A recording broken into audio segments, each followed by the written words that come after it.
We'd like to formally welcome you to the 7th Annual Rocky Mountain Economic Summit. My name is Tyler Norton. I'm a partner at the Bronze Buffalo Club and CEO of Hero Partners, and have been involved here since the beginning. This is our 7th year at the summit.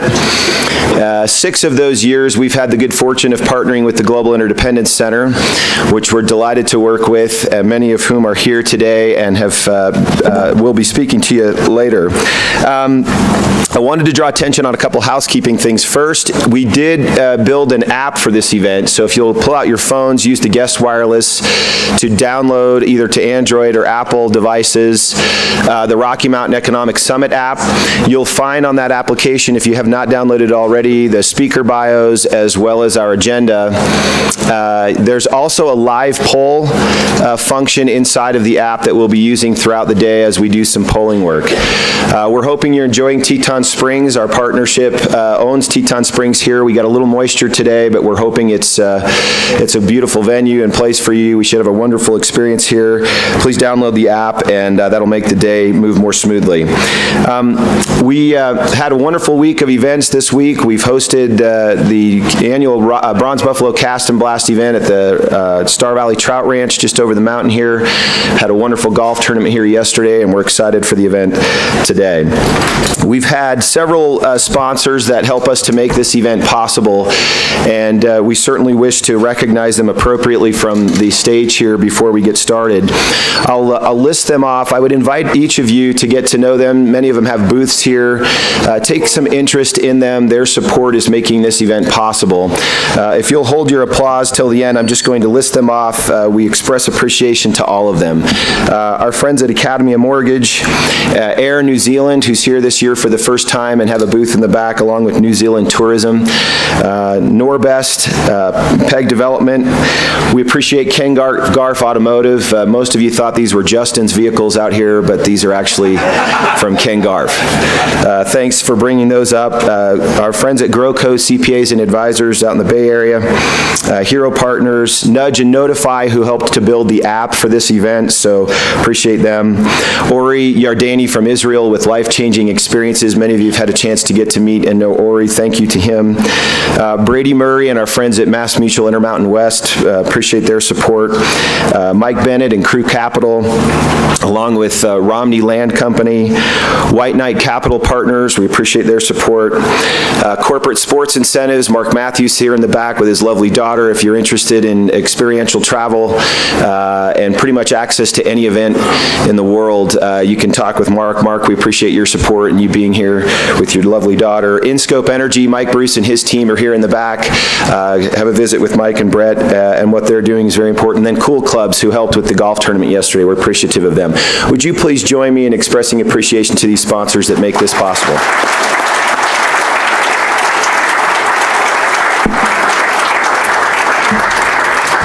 I mentioned this is our 7th year.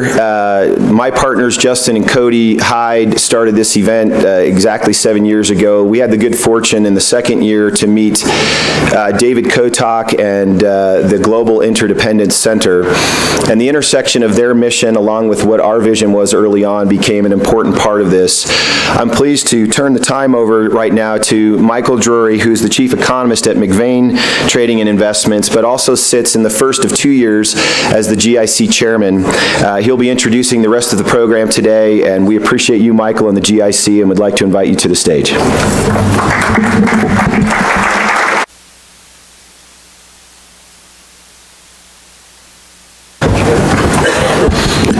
So they try to give me as short a speaking part as possible so that I don't mess things up. I'd like to thank you all here for coming to this beautiful new venue here at Grand Teton Springs. This is so nice. I'm actually happy it's raining a little bit, because with the sides downs, if we have a dull speaker, I won't catch you all looking out here at the view. We were afraid we might lose a few of you. I've got a couple of housekeeping things we like to take care of. I hope you're loading up your apps because I'm going to ask a couple of questions here in a second. Before we do that, I just want to bring you up to date on where GIC is going to be for the remainder of this year, coming around through the spring of next year. We have an event in St. Louis on September 25th. Then we're back in New York City on September 29th. We return to, or we have a delegation going to Estonia on October 28th.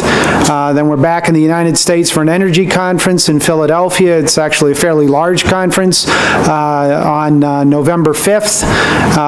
Then we have a hiatus and we start again next year. We're already talking to the folks here from New Zealand about doing an event there, so we'll keep you up to date on that. March 21st, we're returning to Paris. I think this is our 9th year in Paris. On June 6th and 7th, we're going to Helsinki. If you've never seen the Northern Lights and the 2-hour evening, I really recommend trying it because it's unusual to watch the sun go down at midnight and come up at 1:30 in the morning. We couldn't quite do it when the sun doesn't go down. We couldn't get the timing right. Then we have an event in Salt Lake City on April 1st in conjunction with Columbus. This is one of our philanthropic endeavors. We hope you all can attend that. And the speaker will be Temple Grayden. And then we're coming back here on July 15th next year, and we hope that most of you will return. All right, Jill, questions? How do we... So the first question is going to be a really easy one. I can't see the screen, so you got to tell me if they're up. Okay. So the first question is simple. Is this your first time, your second or third, your fourth or fifth, or are you a true trooper and you've been here the full complement of 6 or 7 times?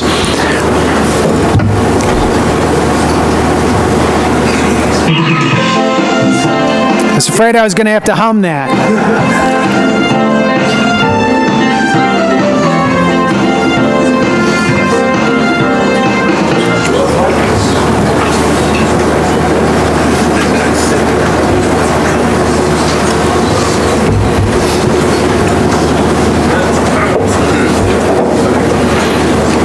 I can't read them, so I don't know the answers. Somebody's going to have to tell me what it says.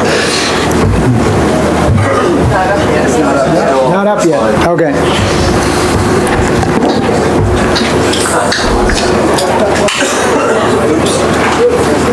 Don, I'm going to recruit Don Rissmiller, my vice chair, to tell me what the screens say, because from this angle I can't see what they say.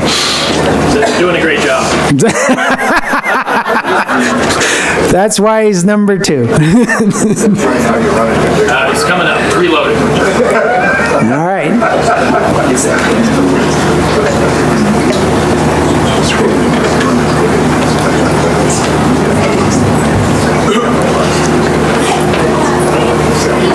All right, we'll do it the hard way. How many of you are here for the first time? Whoa, you're all coming back, I'm telling you right now. Now, how many of you have been here for the full complement of 7? Nobody? Justin has. And we thank you for holding it. All right, we're going to go on to the second question then. Which industry do you work in? So we've got financial services, technology, manufacturing, energy, food services, or other. We should put down retired because I know we got a few of those in here too.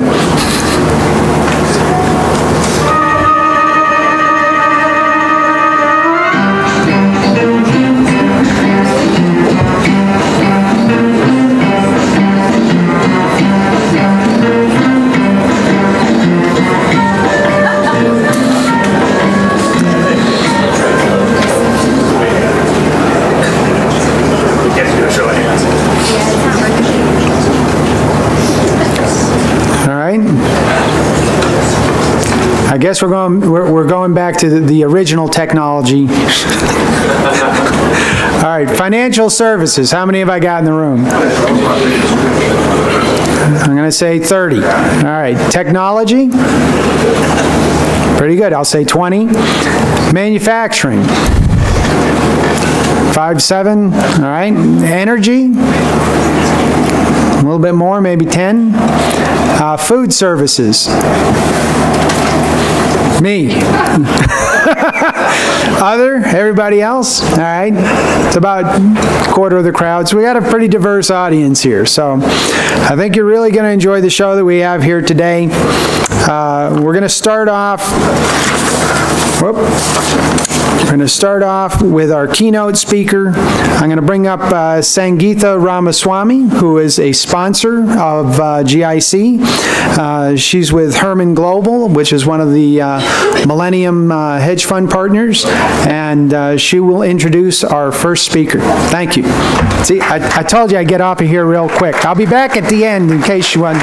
Here all week, try the veal, tip your waiters.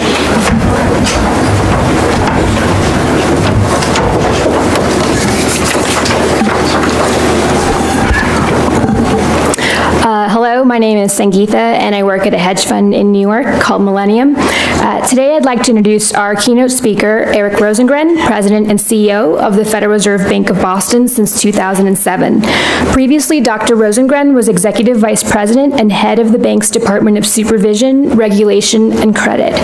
An economist by training, he joined the bank in 1985 as a member of the research department. In his research, Dr. Rosengren has made significant contributions in the fields of banking and monetary policy, and he has written extensively on macroeconomics, international banking, bank supervision, and risk management. He has been an author on a variety of papers on macroeconomics, banking, and risk management, including articles in many of the top economics and finance journals. Dr. Rosengren holds a BA from Colby College and MS and PhD degrees from the University of Wisconsin-Madison. Please join me today in welcoming Dr. Eric Rosengren as our keynote speaker.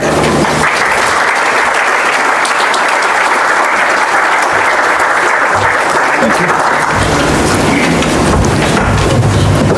Can everybody hear me okay in the back? Yep.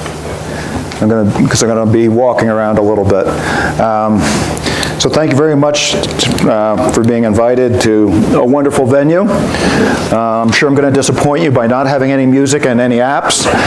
So this will be music and app free. But I am going to start by giving you a little sense of what's going on in the economy and try to be fairly current with what's been going on over the last several weeks. It's been kind of an interesting time. And just to make an analogy to what some of you may have done the last day or two in whitewater rafting, when you go to the Snake River, just a little bit of difference in the water means that the rapids are completely different. So low water, you don't get big waves. A lot of water, you get some pretty big waves. So imagine 6 months ago, you decided to come out to the Snake River, and you're going to go whitewater rafting. You really want to see the wildlife. So you went for the scenic tour. You thought you had the scenic raft, but as you start getting on the scenic raft, you realize that there's been, this is not the case this year, a lot of rain, a lot of snow, and as a result, what you thought was going to be a scenic tour has a lot more choppiness than you expected. That's kind of what's been happening in central banking over the last 6 months.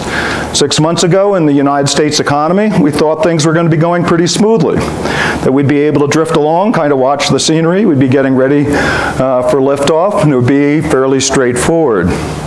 We had the first quarter. The first quarter real GDP was actually quite weak. We got into the second quarter, there was some improvement, but inflation still remained stubbornly low. And of course, over the last couple of weeks, we've had more headlines coming out of China and Greece than you normally get. So it's become a lot more eventful, a little more choppy, a little more cold water splashing on us than we might have anticipated prior to starting the trip. So with that, let me give you a sense of why it's so important to think about monetary policy in a time when there's a fair amount of uncertainty.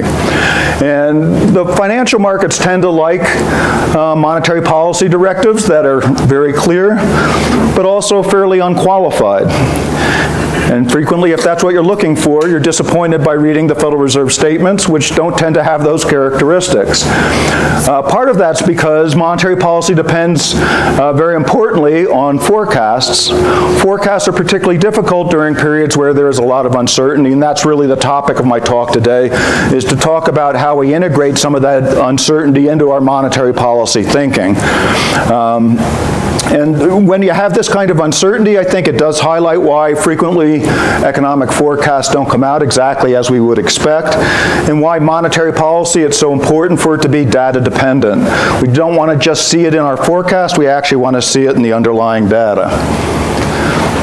So in terms of inflation, core inflation over the last 5 or 6 years has been persistently below the 2% inflation target that the Federal Reserve has desired. Right now, the core PCE inflation rate is 1.2%. We have a 2% inflation target, so we're missing by quite a bit. If you look at our summary of economic projections, which is quarterly, the Federal Reserve, the participants in monetary policy get together, and among the things that we do is we forecast things like inflation, unemployment, real GDP, and so it includes all 17 people who participate in the monetary policy decision making, and we do a projection on a quarterly basis, and that's called the summary of economic projections. And in those summary of economic projections, we've been persistently expecting the inflation rate to get back to 2%, but that hasn't been the case. So I'm going to talk a little bit about that uncertainty and what that implies for the path of monetary policy. The second area I'm going to talk about very briefly is certainly something monetary policy has no control over, is what's going on elsewhere in the world. And anybody who's been reading the headlines over the last couple of weeks knows that there's been a lot going on in the rest of the world recently. In terms of uncertainty abroad, I think recent events in Greece have certainly highlighted our interdependent world. The emergence of questions about whether Greece and its creditors can reach a viable agreement, it certainly looks like there's better news now than there had been earlier in the week, but we'll see exactly how that works out over the weekend. It's not obvious right now that recent events, both in China and Greece, will have any effect on the U.S. economy, but it certainly has added to the uncertainty of the forecast. That might have been something 6 months ago we didn't think was going to be particularly relevant for the forecast. It clearly is becoming more relevant for the forecast now. So normalization and uncertainty. If the economy unfolds as we expect and as I expect, then normalization at some point later this year might be appropriate. However, that forecast is subject to quite a bit of uncertainty. That uncertainty is really important to get resolved in a way that is consistent with how we're thinking about the forecast, and so I'll be talking about that uncertainty. The domestic uncertainty I'm going to focus on is actually the uncertainty around inflation. So I highlighted it was below the 2% target. And it's really important because if you look at the statement that we came out with after our last meeting where we were deciding monetary policy, there were basically two conditions. We needed further improvement in labor markets, and that's continued to be occurring. And we also had to be reasonably confident that inflation will move back to 2%. That's the one that probably we don't have nearly as much confidence as we'd like to see at this point. So that's what I'm going to be focusing on. And I would highlight that it's not unique to the United States. It's actually a problem for many developed countries around the world. So Japan's been systematically missing on their inflation target. So have most of the European countries as well. So central banks around the world are having trouble hitting the inflation targets that they set out to hit. So let me explain this first chart. So it's using that summary of economic projections. So that's 17 people that participate in the monetary policy process. And we throw out the top 3 and the bottom 3 to come up with what's called the central tendency. So that shaded area is where throwing out the top 3 and the bottom 3 of the 17, so it reflects the spread of those 11 people that are kind of in the consensus. And then the dark line shows you the midpoint of the views.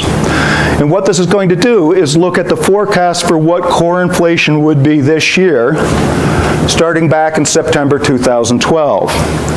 So if you look at our forecast in September 2012, you can see that the range of the central tendency, so that's throwing out the outliers, was actually quite narrow.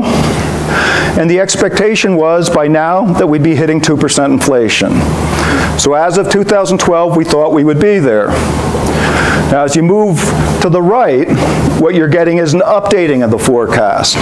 So that's going to reflect what's going on in the economy. It's going to reflect what's going on with inflation. And you can see from the midpoint line that initially that didn't move all that much. But over time, it's come down to be very close to what the current estimate of core PCE is over the last year. We're at 1.2, this is 1.3 to 1.4, but you can see it's come down, and the spread, the central tendency, has actually narrowed. If I did that same exercise but updated it 1 year further up, you'd see the same general pattern. Now you might say maybe the Fed's really bad at forecasting inflation, but if you actually look at the private sector forecast, they actually look even worse than this. So it's not unique to the Fed.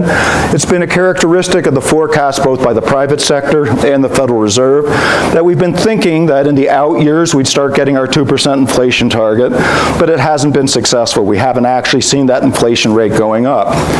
So one reason that you want to be sure that you're seeing it in the actual data is that our forecasts have been a little bit unsuccessful in capturing the actual dynamics in what's been going on in the inflation outlook.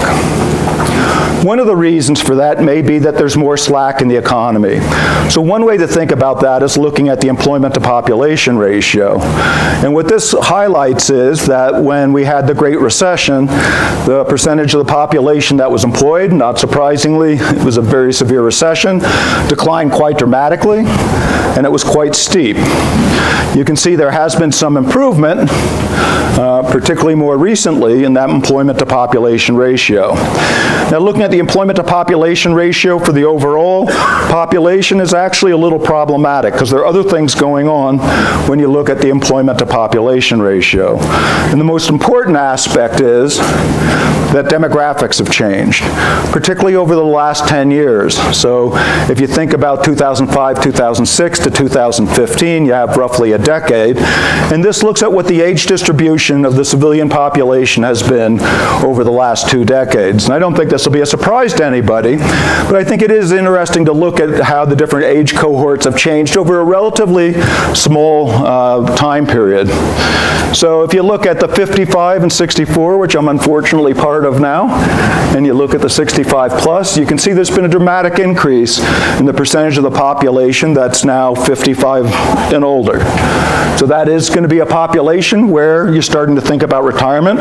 Employment's not going to be, the employment to population ratio for these age cohorts is going to be different than for prime age individuals. And then if you look at the other side of the distribution, people just entering the workforce, you can see that much fewer people just entering the workforce.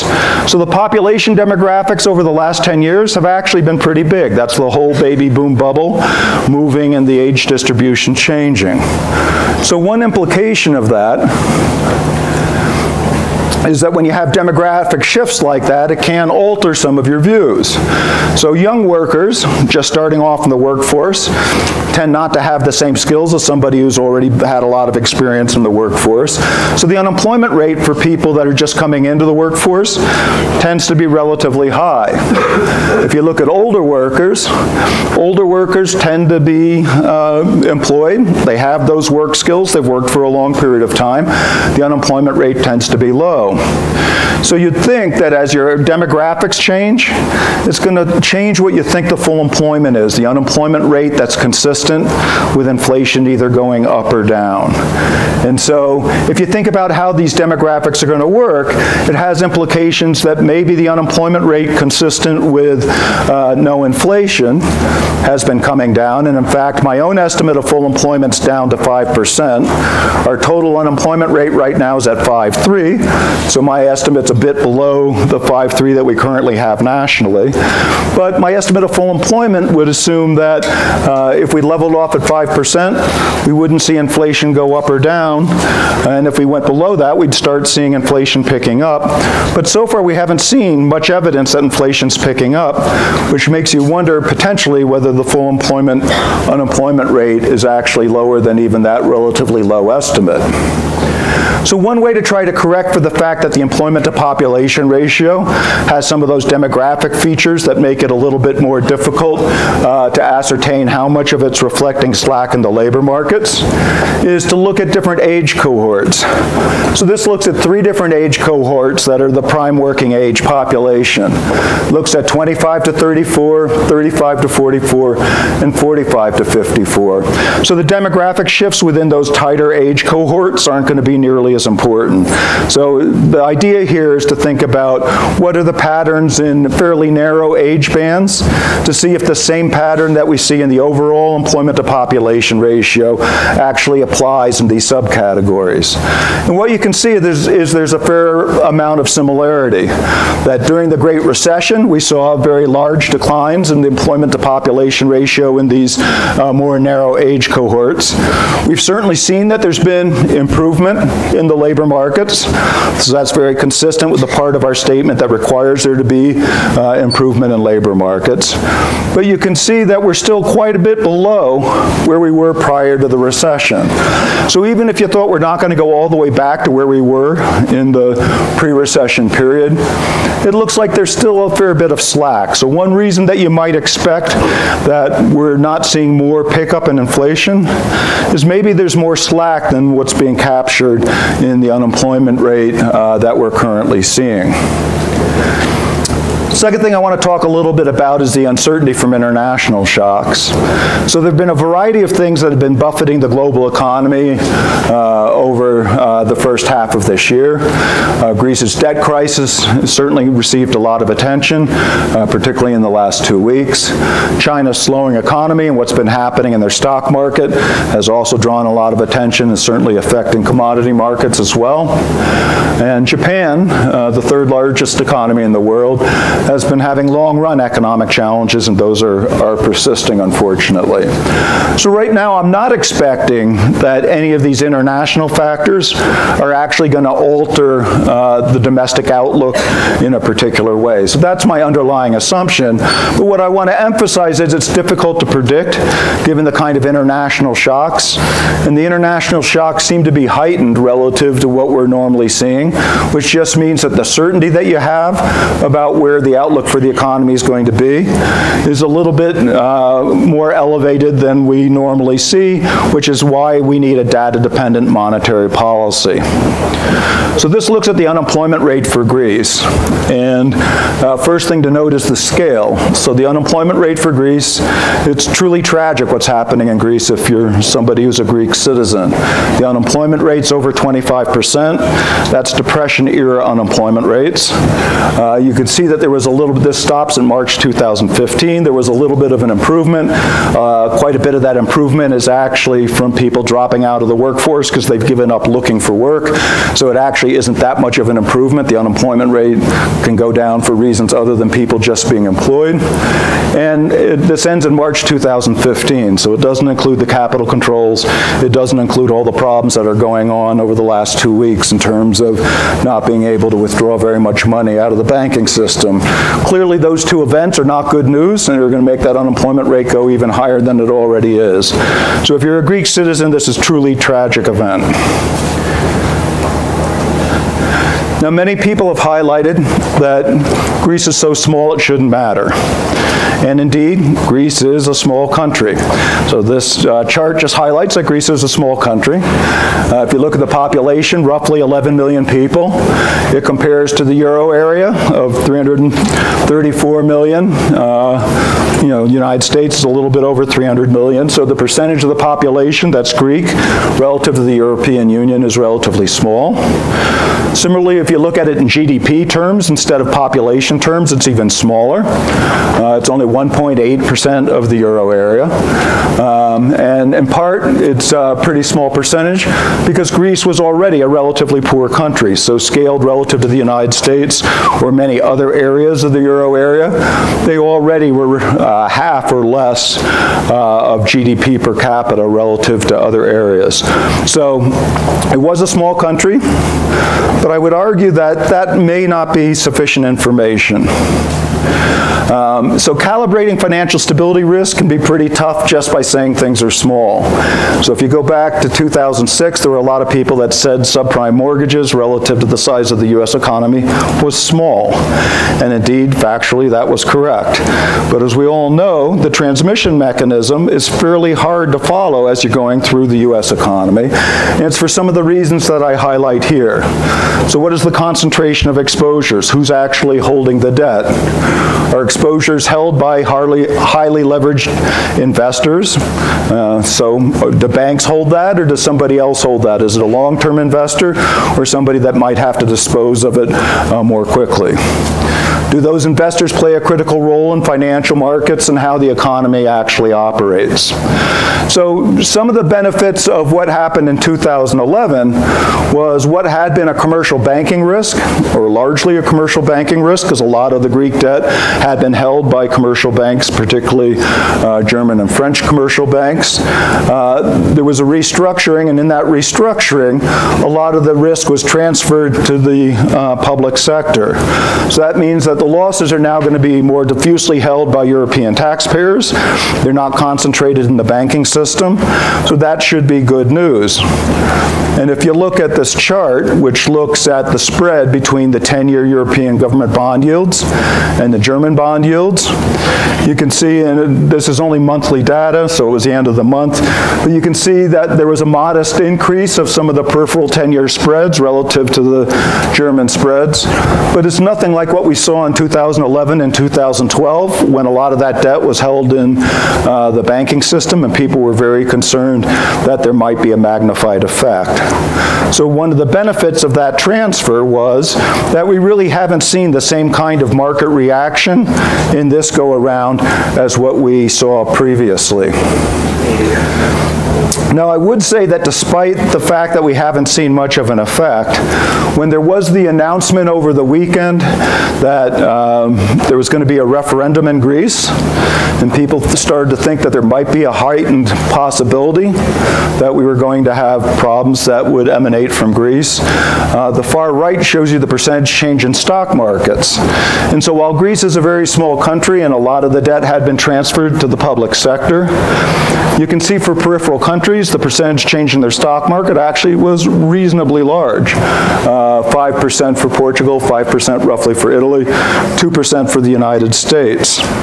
So those are relatively modest, but I would say that it just highlights that just saying Greece is a small country isn't a QED for why you shouldn't be concerned about what happens in Greece. Not only because you should care about possibly what's happening to the Greeks, but that it is still possible that there are channels that we haven't fully thought through that could result in there being a larger effect than you might otherwise anticipate given the size of that economy. So there are potential for unintended consequences, and I want to just touch on those. So the euro area has been assumed to be a currency union that's going to be permanent. The assumption was it was a California strategy. You'd come in, but you couldn't get out. There was no exit. If that assumption's eroded, it does have implications not only for Greece, but it has implications for all the other countries that are part of that union. So let me just give a couple of examples. One advantage of a a union as they have in Euro area is that exchange rate risk can be minimized. So if I'm deciding whether I want to make an investment or do sales in Portugal versus Greece versus Germany, I don't have to worry about exchange rate risk, just like I don't have to worry about whether it's Massachusetts or Idaho in terms of a US company. So there are a lot of benefits to not having to think about exchange rate risk when I think about where I'm locating my firm, where I'm thinking about sales. But if I start thinking that a country might leave the Euro area, now I have to think about exchange rate risk in a very different way. Because now I'm part of the Euro, I can't hedge the risk of going off the Euro nearly as directly, particularly for that exchange rate risk. If there was actually a floating rate exchange rate, I could hedge that risk. There would be markets that I could hedge on.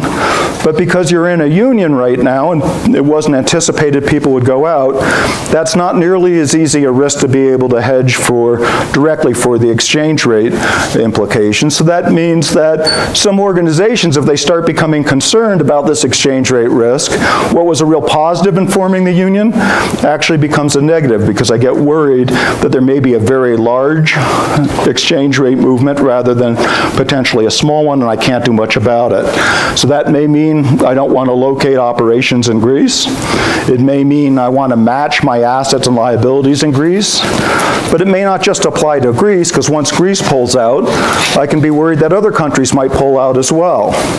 So I start thinking about investments and sales in European countries differently than if there hadn't been that common union. Secondly, for inflation risk. So one of the advantages of a currency union is that many of the countries that joined the union actually had had inflation problems in their history. So they, in effect, were importing inflation discipline by joining the Euro area.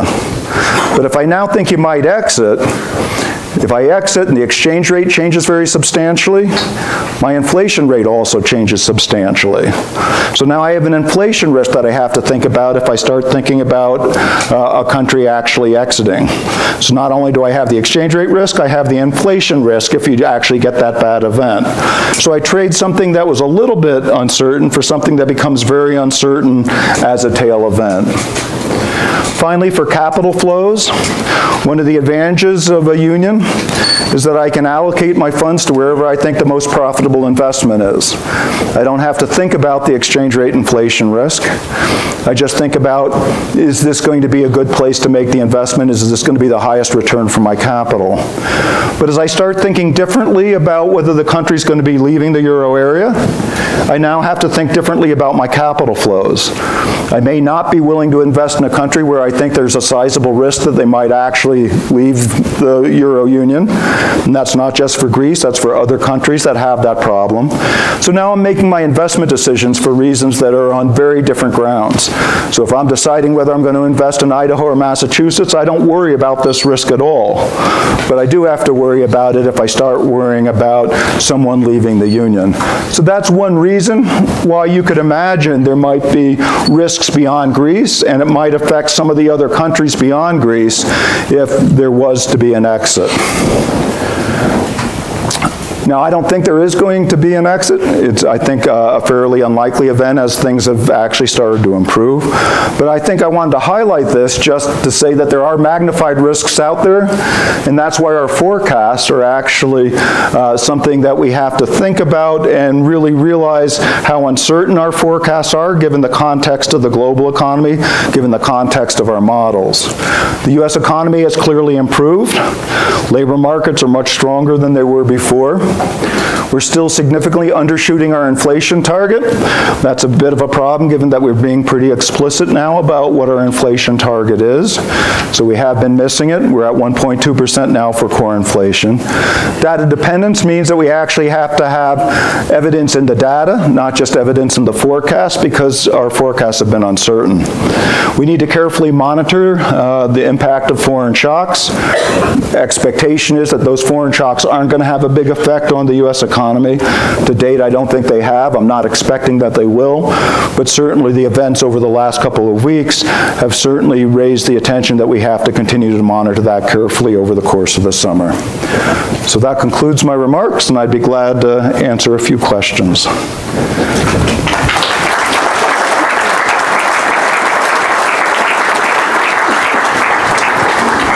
We're going to start the Q&A portion of the session right now. I'm going to ask the first question. Actually, it's not on. Oh, it's on now. Yeah. Okay. Sorry. So what I was saying was that we're going to start the Q&A portion of the session, and I will ask the first question as moderator. So, Dr. Rosengren, if the Fed starts raising rates when the inflation rate is below 2%, what chance do you see of inflation eventually getting to the Fed's 2% target during such a rate hike cycle? Right now, if you actually look at the summary of economic projections, we actually do expect that we'll be raising rates well before we get to 2% inflation rate. And that's because it takes a long time for monetary policy to have an effect on the economy. So the expectation in the summary of economic projections, if you look at it, it highlights that there's going to be 1 to 2 tightenings likely over the course of this year, and then roughly 100 basis points in subsequent years. Now that's a forecast. That's not a guarantee that that would happen, but it does say that even though we're expecting inflation to get back to 2%, we're expecting it to occur in the context of raising rates. And that's because you don't want to wait till you hit your target before you start trying to have the economy slow down appropriately.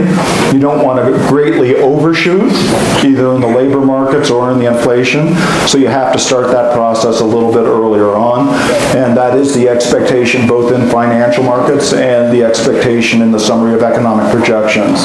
That most of all the participants at FOMC, only 2 people thought it would not be appropriate to start raising rates at some point over the course of this year. Sure. So back in the corner. Can you, do we have a mic for people? Or if not, you're going to have to really, here comes a mic. Why don't you wait so people can hear your question? I'm going to sing it. It's not on. To what extent do you think low interest rates have been responsible both for sluggish economic growth and the fact that you haven't hit your 2% inflation target? So in what way? Well, you're taking tens of billions of dollars worth of income out of the hands of consumers. You're taking income away from financial institutions. You're essentially subsidizing debtors at the expense of creditors. So let me talk about that general question about how it affects debtors and creditors. So you're right that having very low interest rates does affect debtors and creditors differently, and particularly somebody with a lot of savings is not going to get the same rate of return. Now, if they have a diversified portfolio, they're going to be doing pretty well in stocks. If they held long bonds, they're going to be big capital gains in the long-term bonds. If they only hold short-term securities and that's all they held through this period, then they're unequivocally worse off. But if they actually had good financial advice and had a diversified portfolio, they've actually probably done pretty well in the low interest rate environment. But it's also when you think about who's doing the consuming tends to be with people with low marginal propensity, or with a high marginal propensity to consume, which tends to be people that are more cash constrained, poorer individuals. So that those tend to be people that actually owe money rather than have money. So if you think about one of the ways that we're actually going to get the economy stronger, most of the forecasts have consumption being fairly strong over the course of this year. That implies that we actually need to get those individuals to be able to have the ability to spend.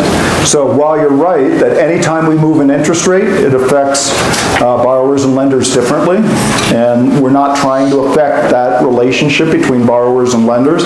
What we're trying to do is get the right outcome for the aggregate economy. What we certainly want to avoid is a situation like Japan, where interest rates were not only low, but they stayed low for an extended period of time because they never got their economy up and running.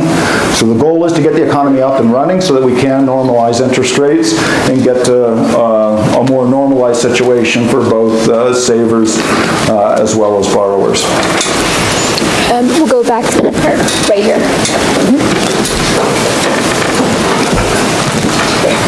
Good morning. My understanding is that excess reserves have increased dramatically over the last few years, and I'm wondering what impact that has on this inflation, not hitting your targets on inflation? So when we increased our balance sheet, when interest rates got to zero, we can't push short-term interest rates below zero. So the Federal Reserve had to start doing other activities. And one of those activities was that we started changing the assets that we were buying, and we bought more of those assets. We bought more long-term securities. The goal was to flatten the yield curve and make it more attractive to do longer-term investment. A byproduct of that is that we expanded our balance sheet. When we buy all those securities, what are we buying it with? We're creating excess reserves in the system. So you're certainly right that there are a lot of excess reserves in the system right now that reflect the fact that we have a balance sheet that's very, very large by historical standards. And that's not unique to the United States. Same thing's true for the UK, for Europe, for Japan. So central banks around the world have started to use this technique because interest rates hit zero. I would say when the financial crisis first hit, I would frequently have individuals telling me that we were going to be seeing excessive inflation very, very soon. That forecast has turned out not to be particularly right. And I think what they didn't capture was that even though there were a lot of excess reserves, the banks weren't lending very much. They weren't lending very much because the reserve requirement's not the only constraint that banks face. They have capital requirements and other constraints that affect their ability to expand their balance sheet. And in fact, we're not seeing high inflation, we're actually seeing low inflation. Now, if we waited too long, if we waited well past where we should, you'd start becoming more worried that the excess reserves were providing less of a constraint on banks than they should be, that the money supply was growing too rapidly, but we're not in that situation right now. So at some point, we are going to have to reduce our balance sheet. We've said in our exit principles that we're going to try to raise short-term rates first, and then some point after that, we'll start considering reducing the balance sheet. The reason for that strategy is that being on the zero lower bound is a constraint. We'd like to no longer have short-term interest rates stuck at zero. It would start giving us a little bit more flexibility. So you could argue about the wisdom of that, but that is the path that we've actually chosen to take. Right here. Jill, Just right wait here. for the mic to come. Yeah, okay. I'll hear you, but everybody in the Okay. back. Hi, thank you. So in your presentation, after talking about the inflation forecast, you went into the labor market, of course, as one of the justifications. And I'm wondering, do you think of tightness in the labor market and wage growth as a necessary condition for consumer price inflation in this cycle, or pointing towards the balance sheet and bank lending, can it happen before any kind of wage growth? How do you think about sort of the timing and the drivers there? So how important is it to actually have wages start growing more rapidly? So I didn't show a chart on wages, but wages have not been growing particularly rapidly. So if you look at average hourly earnings, they've been growing at roughly 2%. If you think about a 2% inflation rate and some productivity in the economy, that's lower than what you would actually want to see. So we would expect that wages would pick up. We're seeing some evidence in the wage data. The employment cost index has been going up a little bit. There's some evidence in the average hourly earnings that it's a little tighter than it was. That labor markets tend to be a lagging indicator, so I wouldn't say it's a precondition, but if you start seeing that we're seeing wages and compensation starting to go up, that's a sign that you might have more confidence that we'd start hitting our inflation target. Certainly the labor dynamics is one of the reasons why you would expect to see prices go up. It's not the only one, so when you think about the models that we're actually using, if you try to do it focused on wages rather than on prices, it doesn't work as well. And so what the unemployment rate in many of those equations is capturing is not just tightness in the labor market, it's kind of tightness in the economy more generally. And so I think the labor markets are something that we do look at. It's an important component of thinking about what's happening overall in the economy. It's not a necessary condition, but it would certainly be useful to start seeing a little bit more tightness in the labor market showing up in somewhat higher compensation, somewhat higher wage growth. Up in the corner over here. Right over here.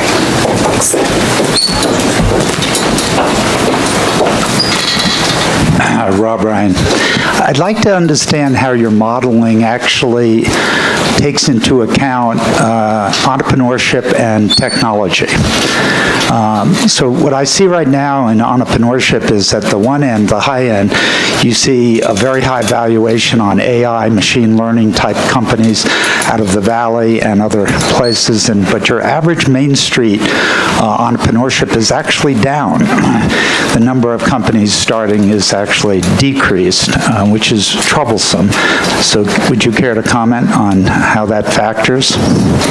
So I would say most of our equations don't capture in great detail the entrepreneurial sector, but I'm not saying that's a good thing. I'm saying that just as a statement of fact.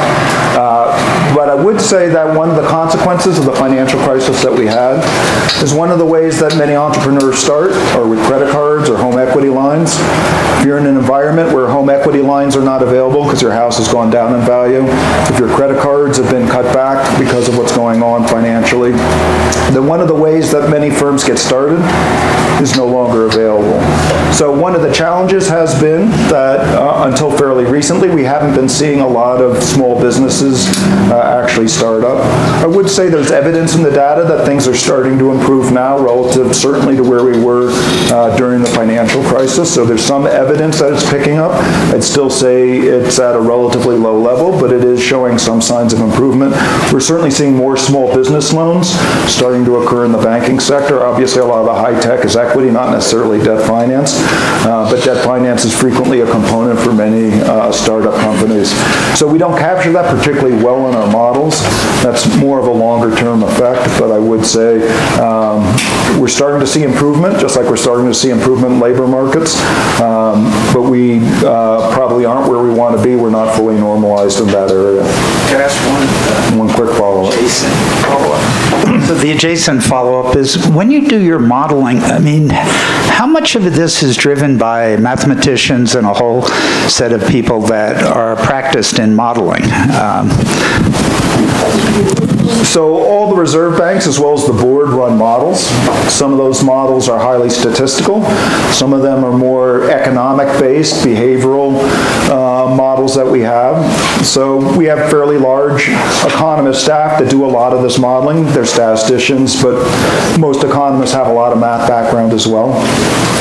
We look at those models. One of the reasons you see differences across reserve banks and across governors is not everybody has the same model. People estimate on the same data, different models, and get somewhat different results. But by and large, there are a lot of similarities across the models that we run.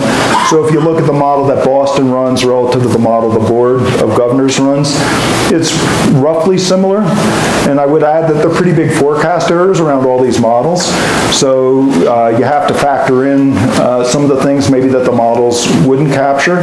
So if there are things going on in the entrepreneurial sector, that's not going to be captured. In fact, the financial sector more generally tends not to be captured particularly well in most of our models.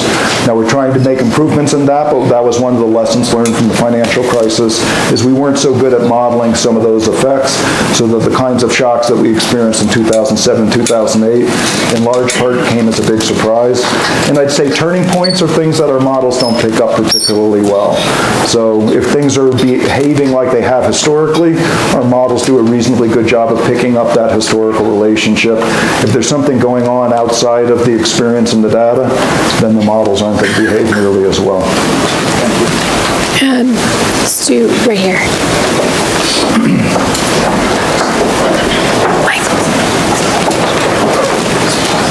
Thank you. As your, I don't think this is working. It's working, actually. So as your formal comments imply, the legislative mandate is labor force and inflation. Those are the things the Fed's responsible for. But we know every central bank is concerned with financial stability. And I've heard your colleagues, Chair Yellen, someone I think we're going to hear from this afternoon, talk about how this extended balance sheet expansion, 6 years of essentially zero interest rates, creates the threat that there's financial instability somewhere. We just haven't found it yet. And I'm concerned about, I'd like to hear something about how the board discusses that issue, how that factors into the timing and pace of changes in monetary policy. Financial stability is certainly something that we discuss. A number of the presidents and governors actually talk about financial stability issues. There have been some people that have been very eloquent about their concerns about people reaching for yield and taking undue risks because the interest rates are so low. One way monetary policy works is if interest rates are really low, it does encourage you to take more risk. So in fact, that's actually a byproduct of what we're actually intending to do, is to get people to take a little bit more risk, so you get a little bit more investment, a little bit more consumption than you would have seen if we didn't have interest rates so low. So it's not a completely unintended consequence, but like anything, you can have too much of a good thing. People can take too much risk if it persists for too long. So it is something that we spend actually a fair amount of time talking about. We do talk about financial stability on a regular basis. Those raises issues about what's happening in the financial sector, what kinds of trends are occurring, what's happening in financial markets, both domestically and globally. So we have a pretty wide-ranging discussion about financial stability issues. I would say at this point, you have to trade off those concerns with the concerns about how quickly we're likely to meet the mandated requirements that Congress gave us, which is, are we going to get to full employment in a reasonable period of time? Are we going to get inflation back to our 2% inflation target in a reasonable time? And are those financial stability concerns so elevated that you'd be willing to postpone some of the things that Congress has mandated for us to reach? I would say at this point, and this is my own personal view, that the financial stability risks are still relatively moderate, and that I don't see any reason for us not to try relatively quickly to get back to our 2% inflation and unemployment at full employment. But that could obviously change if I start seeing things in financial markets that make me concerned that people are taking undue risk. And it's not to say there aren't any areas in financial markets that look a bit frothy. That's exactly what we look at, but that happens during normal times as well. It happens even with interest rates more normalized or interest rates high. So you don't necessarily, low interest rates are not the only way that you end up having some of those financial stability concerns. So it's something we monitor closely. We do think about it. People probably weigh it differently. I think that's one of the inherent strengths of the system that we have, that you have a group of people that have different views, that do come to independent views. Some people may focus more on inflation, some people may focus a little bit more on unemployment, some people may focus more on financial stability. All those concerns get aired, and then we have to get a consensus about what the right policy is coming out of the meeting. So I think those things do get raised. I am concerned about financial stability, maybe in a different way than some of my colleagues, but it is something that I spend a lot of time thinking about. So why don't we do 2 more questions? Sure. We could do Jack over there. You started or spent a fair amount of time on demographics and its impact here. If you really tear that apart, you begin seeing demographically we actually have some pretty tight sectors based on education, based on age. You know, how does the Fed talk about dealing with elements of policy like unemployment in the 16 to 19-year-olds, for example, or related to education? Strikes me that's sort of out of the Fed's sphere, so to speak, to deal with those issues versus having them dealt with otherwise. So when you look at your numbers, your employment numbers, how do you take that into account? So I want to be clear that we don't target unemployment rates by particular age cohort, by particular education attainment. We don't have an appropriate set of tools to actually do that, and that's not really the role for monetary policy. But we do have to care about whether the unemployment rate is at a point where it's likely to cause inflationary pressure or not cause inflationary pressure. And so it's not so much that we think that we can target those individual areas, but it's more that we have to understand what's happening in those individual areas to get a sense of what's happening in the overall economy. And so when we come up with an estimate of what full employment is, the unemployment rate, that would be consistent without having inflationary pressure, reasonable people can disagree. So these same statistical models we were talking about before come up with different estimates, and they're not particularly accurate about where we think full employment is.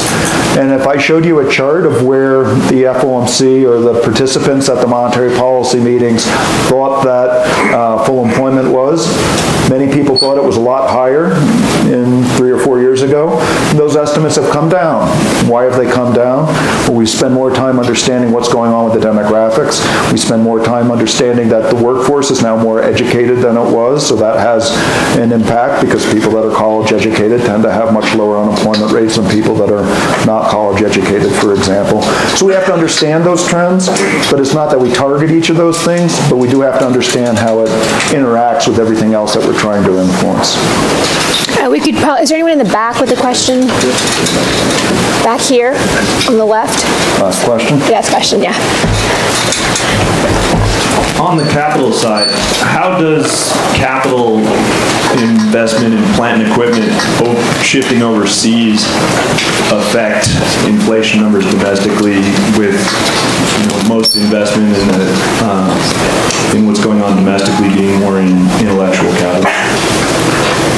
So we do look at investment. I mean, it's obviously part of GDP, so it's part of the goods and services produced in the U.S. economy, so we do think about that. We have to understand what the dynamics are about where capital is being located globally. That is an important component. But I would say in terms of our inflation forecasts, it tends not to get a particularly large role. So it tends to be more focused on how our expectations being set in the labor markets, how are expectations being set more generally on what the likely inflation rate is going to be, how tight is the U.S. economy, so you can use labor market indicators or other indicators of that. You can be looking at things like profit margins and other things that might influence how you think inflation may be passing through the economy. So I would say that the trend towards globalization is probably not as prevalent in our statistical models as you might think. And to date, we haven't seen a whole lot of evidence that those kind of flows make a big difference for estimating our inflation equations. So, please join me in thanking Dr. Eric Rosengren.